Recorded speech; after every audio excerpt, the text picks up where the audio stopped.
এটা ছিল 15ই আগস্ট দিনের ব্লগ। আর আমি এবার ভাবছি আমার চ্যানেলের নামটা সায়ন্তনীস গল্প থেকে ল্যাদখোর সায়ন্তনী রেখে দেবো, কারণ আমি দিন দিন যতটা ল্যাদ হয়ে যাচ্ছি, মানে কি বলবো, কবেকার ব্লগ কবে আমি আপলোড করি। মাঝে মাঝে একটু সময়ের অভাব হয়ে যায় আমার। যাই হোক, তো এভাবেই সারা সকালটা আমি কাটিয়েছি যা যা দেখলে আমাকে করতে। আর সেদিনকে রাত্রিবেলা আমাদের বাড়িতে একটা ছোট্টখাটো খাওয়া দাওয়ার আয়োজন করা হয়েছিল, ওই জন্য সেটারই বাবা প্রিপারেশন করছিল। তারপরে আমি একটু রূপচর্চা করে স্নান করে খাওয়া দাওয়া করে ঘুমিয়ে পড়েছিলাম। আর সন্ধ্যেবেলা একটু বেরোনোর জন্য আমি রেডি হয়েছিলাম, আমি আর নম্রতা দেবাঙ্গনে বেরোবো বলে।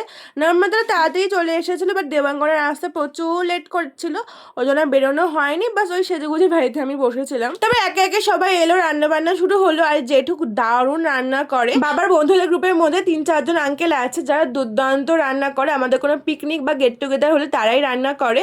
তারপর আমরা এখানে বসে প্রচুর গল্প করছিলাম। আর দেবাঙ্গনা নিউ নিউ কলেজে ভর্তি হয়েছে, তো সেটারই এক্সপিরিয়েন্স আমাদের সাথে শেয়ার করছিল। আর এই গিফটটা বাবাকে দেওয়া হয়েছিল, মানে দেবাঙ্গনার বাবাকে দিয়েছিল।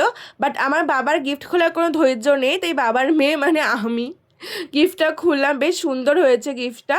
তারপর সবাই খাওয়া দাওয়া আমরা করে দিলাম, অনেকটা রাত হয়ে গেছিল। তারপর ওরাও বাড়ি চলে গেল, আর আমি এভাবেই সারা দিনটা কাটালাম। তো বাস আজকের মতন বাই।